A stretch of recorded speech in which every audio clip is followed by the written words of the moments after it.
Machilipatnam green కో companies లో Telangana ACB సోదాలు ముగిశాయి. 9 గంటల పాటు ఏసీబీ తనిఖీలు సుదీర్ఘంగా కొనసాగాయి.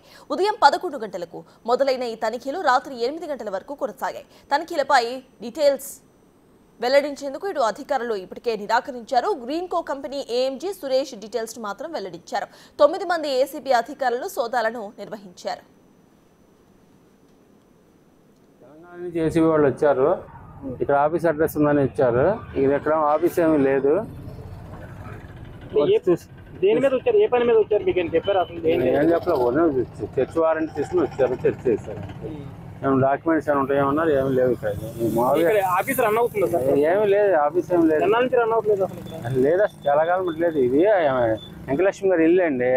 వాళ్ళు అప్పుడప్పుడు వచ్చి వెళ్తా ఉంటారు అంతే.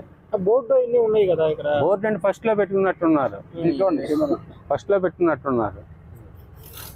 తర్వాత డాక్యుమెంట్స్ కానీ ఏమి కానీ వాళ్ళకి ఏమి దొరకల. ఏమి లేవు అసలు. ఇక్కడ ఏమి లేవు అసలు. మీకు నోటీసులు ఇస్తాం కానీ ఏమి లేదు. ఇంటి అడ్రస్, ఇల్లు ఎవరి పేరున ఉంది ఏంటి అన్ని ఆ డాక్యుమెంట్స్ అడిగారు అంతే. ఎంతమంది వచ్చారు సార్? సుమారు 7 మంది వచ్చారు. 8 మంది దాకా వచ్చారు. ఏమని చెప్పారండి ఆయన వాళ్ళు? ఏం చెప్పలే. ఊరిని చూసుకున్నారు, రాసుకుని వెళ్ళిపోయారు. చర్చ్ వారెంట్ చూపించిన తర్వాత వాళ్ళు లోపలికి వచ్చారు. ఫోన్ చేస్తాం సార్